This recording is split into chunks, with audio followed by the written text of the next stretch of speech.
right, good morning. How you doing, Cameron? Man, I'm good. And can I just say real quick, I'm very libertarian. I believe just about everything in the world should be legal. If you want to drink antifreeze, it's dumb, but I honestly believe you should be allowed but you to do you, it. baby. But I got to tell you, man, there is nothing like hell for me would be a combination of people that won't give me straight answers to questions while I'm standing in line behind somebody sorting out which lottery tickets they're going to buy. Because, God, that's obnoxious. I'm going to have 2 number 3s and a number 7. And, oh, shit, can you move?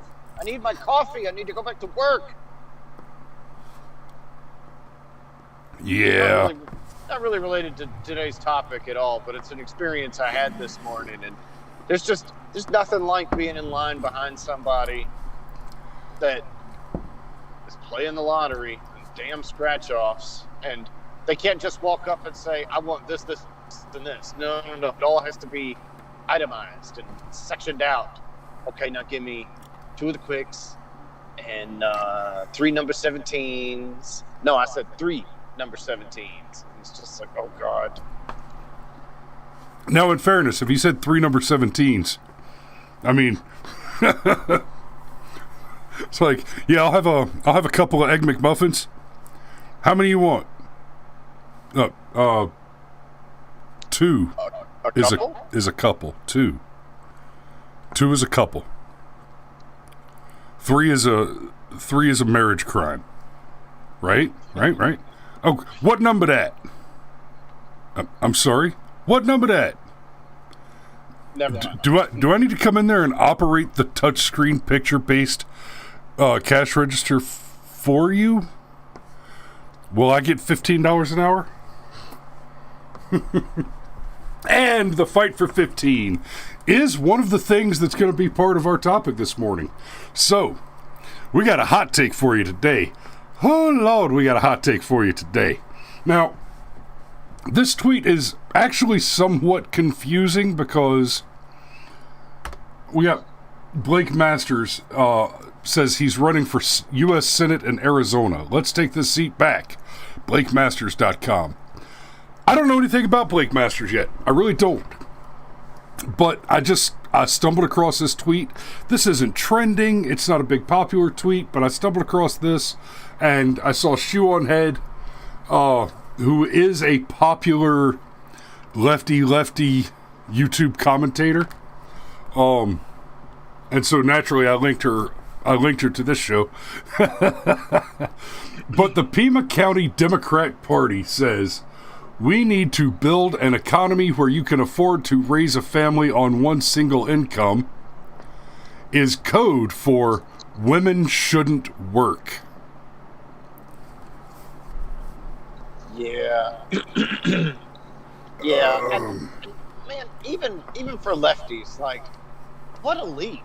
I mean, how backwards does your frame of mind have to be where you see everything through that damn critical theory, critical gender theory, critical sex theory, critical race theory? Oh, okay. You want things to be merit-based so that you can hold black people down, huh? You want a single income so women won't work. And it's like, what are you even talking about? I just want my money to retain value.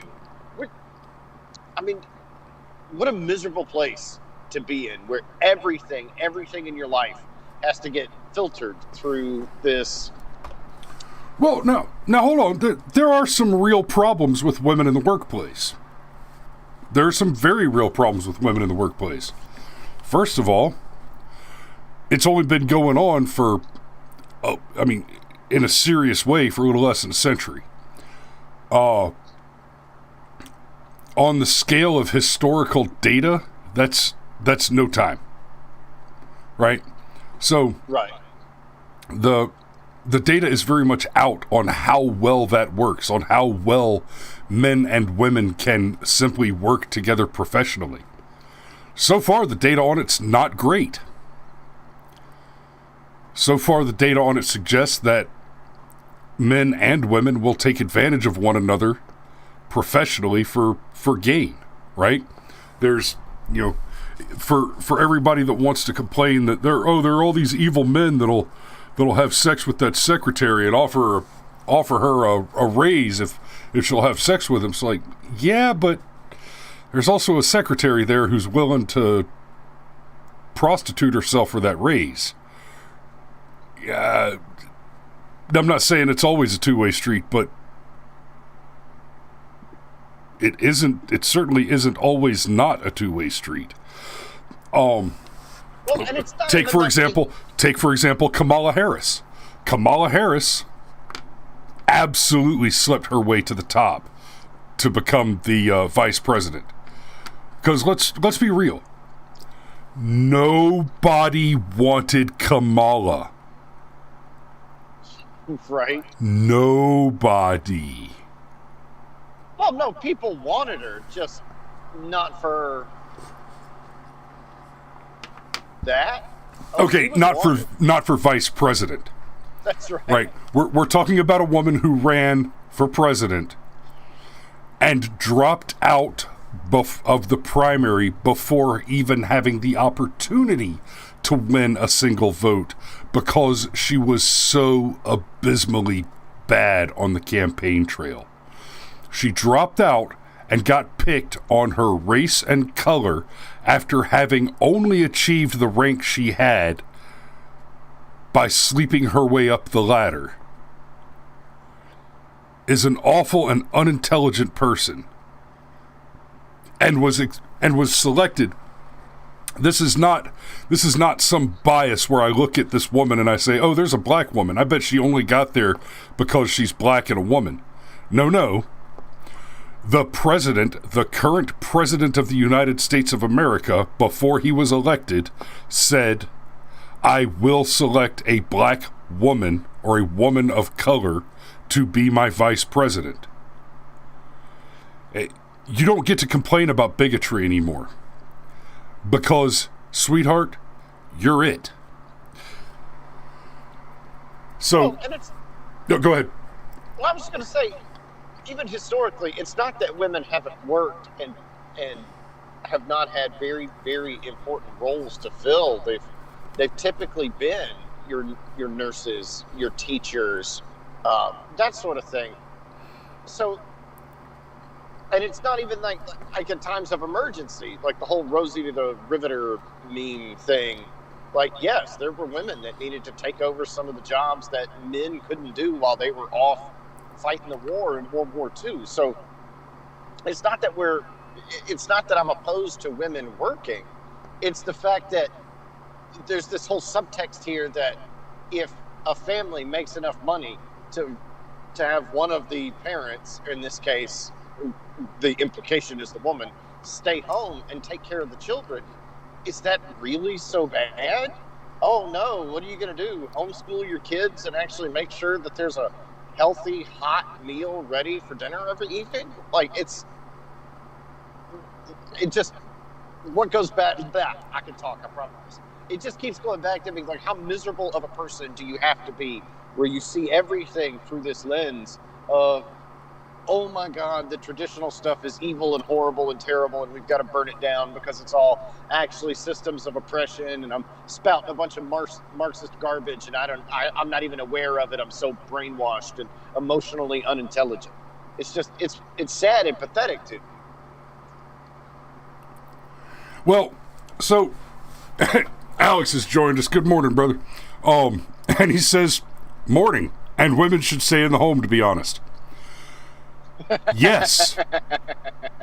So here's the thing. It's not a question of whether or not you have equality. At the base core biological evolutionary level, it doesn't make sense to send the baby feeding boobies out to hunt the mammoth. It's that simple, right? That's the baseline. After that, as we start developing legitimate households, a household must be managed. There is work to do. There's cleaning to do. Mom, I'll get to that in just a minute. Well, there's bills to pay. Mom asks, so what about single women? Who's going to support them? That's I'll get to that in just a minute. So the thing that you want to achieve, the thing that everybody should want to achieve is, and this isn't based on some traditional moray. This is based on hard practicality. A single income home with multiple streams of revenue where daddy works and mommy stays home and raises babies. There's a lot of data behind this, right? This isn't just, I think this is the right way to do it because this is how I came up, right? Mama staying home and raising babies doesn't have to be a forever thing. But when they're little, it's important. But among the other things that are being missed here, okay, so a single woman, right? Let me go back to the quote real quick. We need to build an economy where you can afford to raise a family on one single income. Well, a single woman qualifies.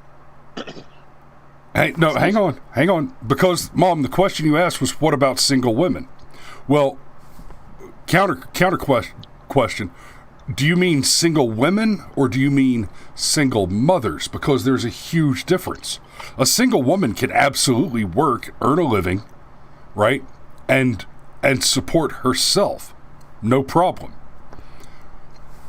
A single mother has a slightly more difficult time than that. Let's be real, a significantly more difficult time than that. Well, in theory, either you're a successful single woman making a pile of money and hiring a nanny, or you've got the government paying your bills, which is, as a fiduciary statement, the same thing. But there's another problem with women being out of the house and working instead of raising babies. What has happened... Can I point out that there is a third option? There are single mothers who get tons of help from the baby daddy. I know I is one. Yeah, okay, fair enough. But here's the problem with all the women working. See, that's the piece right there. It's not a question of whether or not I want women in the household. It's not a question of whether or not they belong in the household. The Democrat wants you to think that they shouldn't be allowed to choose to be mothers and wives. Right? That being a housewife, being a homemaker, a domestic engineer, whatever you want to call it, that's a bad thing. Hit your mute for me, Cameron. You're killing me with a road noise. That it's a bad thing for a woman to be in the home, to raise babies, right? Why? Why shouldn't that be a valid choice? Now, the rest of this problem, when we talk about women in the workplace, out of the home, when we're talking about married women with children going and getting a job, sweetheart, you've got to make a lot of money just to cover the cost of paying somebody to watch your children. Right? If you've got mommy and daddy, married couple of kids, daddy's got a decent job, $60,000, $70,000 a year maybe, and mommy wants to go to work. If she goes to work at Waffle House, if she goes to work at Mickey D's, if she just wants to go get a job, she goes to work for minimum wage, she's not covering the cost of the daycare. What she has at that point is not a job, it's a hobby. It's a hobby that daddy's paying for because she's not making enough to cover the daycare and daddy's got to chip in out of what he would otherwise be using to build the nest egg, maintain the household, pay the bills, put food on the table. So if you're going to be a married woman with children who goes and gets a job, it's got to be a legit job. You've got to be pursuing a legitimate career. And that's an option. But there's another problem with that. Jesus. But you suddenly, when you came back in, you came in real loud, and that's to me, that's real loud. I hope you didn't kill our other headphone users. It's not your fault, man. It's just a quirk of the machine. But you broke my train of thought. Oh, here's the other problem though. Women were suddenly introduced into the workforce when there was a massive absence of men due to the war. The men came home. Now you have men and women in the workforce.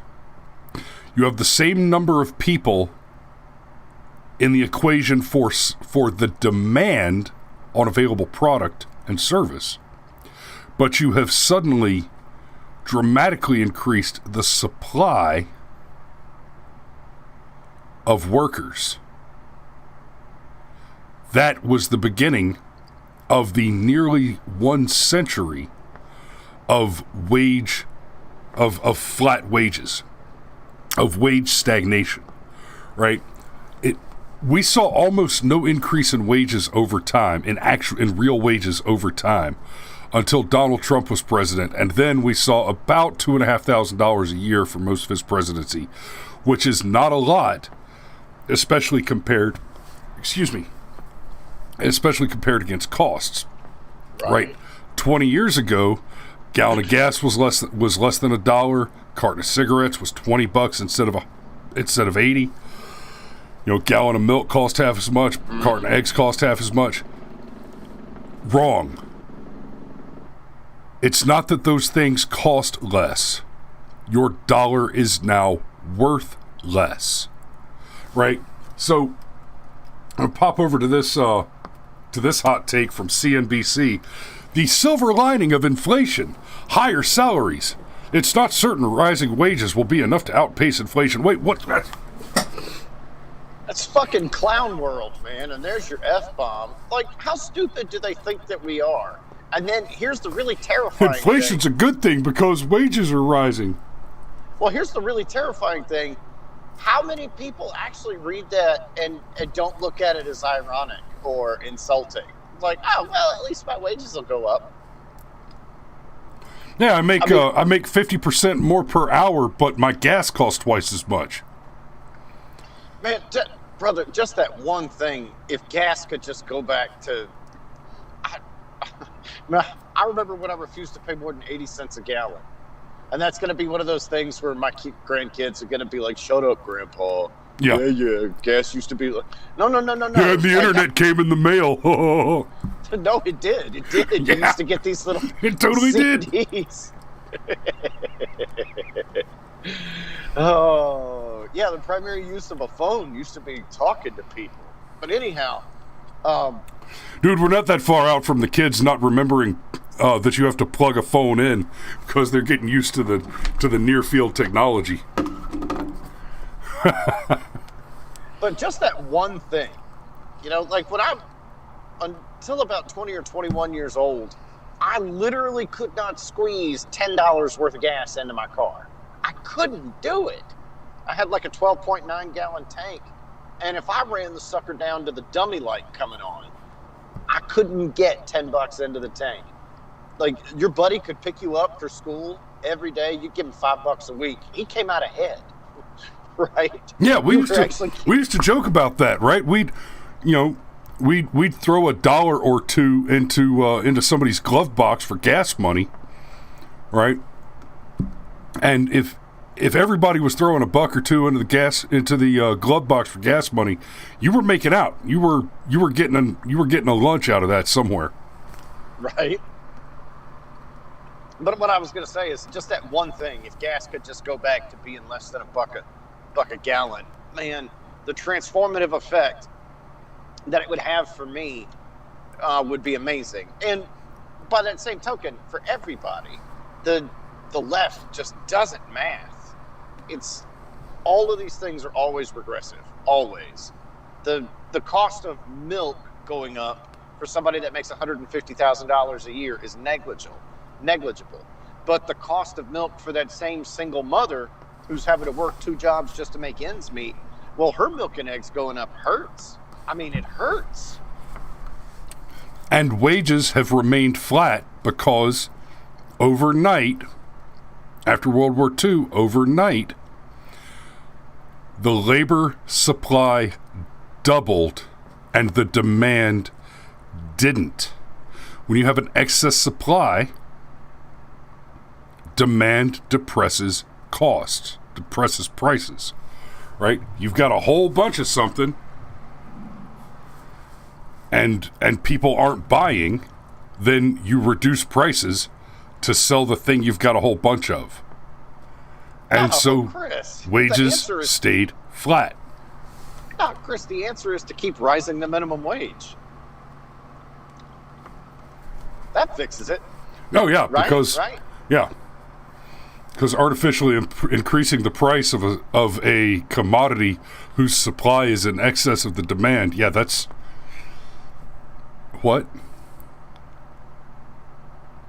Oh, you want more unemployment. That's the thing that they want. They want more unemployment. Yes, that is the thing that they want, because the Green New Deal has not died. The objective to implement an actual UBI has not died. These people want to pay you to do nothing, and they want to pay you to do nothing so that you will desperately vote for the people who continue to pay you to do nothing. Yes, they're going to get you all addicted to the absolute heroin that will be money that appears, I'm going to call it free money, even though it's not, but functionally, emotionally, in your brain, it'll be free money. And man, you might not ever choose to do heroin, but if I hold you down and smack you up for a week, you're going to walk away with a heroin addiction, and it's going to change your life. And it's the same thing here. It's, and then one day you'll try to quit, and you'll just shit all over your girlfriend's sheets. And that makes for an awkward breakfast. Yeah, that's an interesting reference. Train Spotting, right? Yeah. Yeah, and I probably haven't watched that movie in 20 years. Anyhow, boy, that seems awful. Yeah. Funny, but awful. Yeah. God, you spun me off. That movie's the definition of dark humor. And for those of you who haven't seen Train Spotting, don't bother. It had its moments, like the shitty breakfast, but largely, don't bother. No, but what I was going to point out is it's funny that the left's rhetoric is somewhat based in Marx, right? There's always these systems of oppression. There's always somewhat this. Look, let me finish. Sorry, that was awful generous. You buying lunch today? Anyhow, they're always talking about systems of oppression and how things are unequal, and yet they're the ones that seem to always find the victims. And even more insidious, it's their policies that always seem to create more victims, right? So everybody's oppressed. Oh, it's capitalism's fault. It's all these terrible things' fault. I mean, yeah, we've been sticking our thumb on the scale this entire time. It's like the progressive tax code, which actually, how many times have you seen lefties say, God, I hate corporate welfare. I hate the fact that rich people have all these loopholes. Well, look, no, it's not loopholes. It's not corporate welfare. It's what you get when you have a progressive tax code. If you got rid of the progressive tax code and stopped trying to make the rich pay their fair share, there would be no more loopholes. There would be no more corporate welfare. It only exists under the current paradigm. So they create the problem and then never solve it. It's, God, it's evil, man. It's evil. Yeah, we solve a lot of problems if we would just stop pretending that taxation was a reasonable and legitimate function of government. Well, I wasn't even prepared to go that far. I was just talking about... Boy, I am. Every time.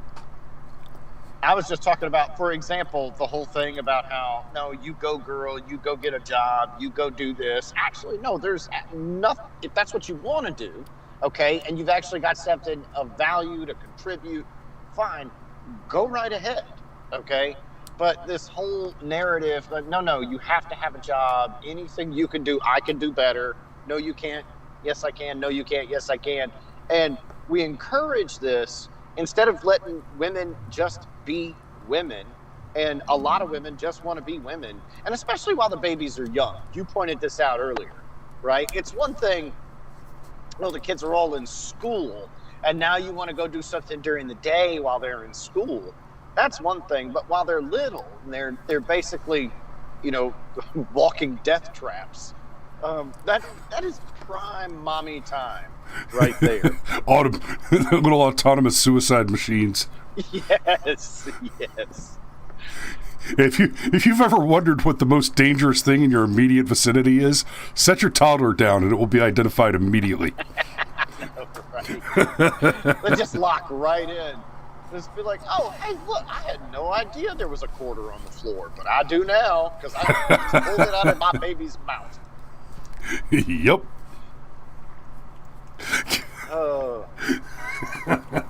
But they create this issue, this artificial division between the sexes. That's not how guys like you and I look at it. We see stark differences between the sexes, and we readily acknowledge that there are things that women are better at and there are things that men are better at. But we view it as a partnership. So okay. I'll do the thing that I am best at, and you don't even worry about it. And if I need help, I'll ask you. And you do the thing that you're the best at, and if you need help, you'll ask me. And then all the stuff where there's gray area, we'll divide those tasks up where appropriate. But this whole women can do everything that men can do exactly the way men can do them actually eliminates the possibility of those sorts of partnerships, makes them more difficult to achieve. And that's just another one of those where they create the problem because they want the permanent problem. Like, how long's that war against poverty been going on? Like, some 60 years? Still a whole lot of poverty. It's almost like they never actually intended to solve the problem. It's almost like the whole plan was to generate nearly $30 trillion in national debt because that's what they spent on the thing. That's a whole nother rabbit hole. Let's not do that one today. But yeah, we live in the insane world where saying, it'd be nice if we had an economy where a single income could support a family or a household or whatever. But how is that a bad thing? Like, God, how miserable is your world? Well, you and we didn't even jokes, do you? And we didn't even get to Shoe on Head, who made the original, who retweeted the thing about we need to build an economy, code for women should not work. Shoe on Head. Remember, this is a lefty Twitter, YouTube personality. She says the future is Republicans calling for higher wages and Democrats calling it sexist. No, Shoe, that's not the future. That's the right now. That's the now. That's the current. So. But anyhow, man, that's about all I got without wandering down just some holes that people would think I was just super sexist for. Real quick, Biscuits and Gravy says the war on poverty caused the drug problem in the U.S.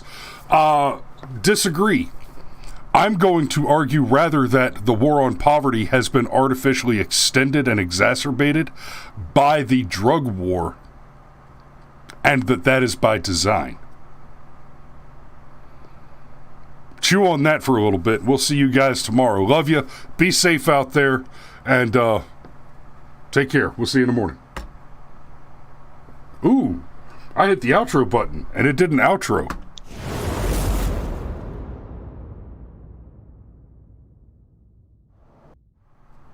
Okay, that's better. It worked this time.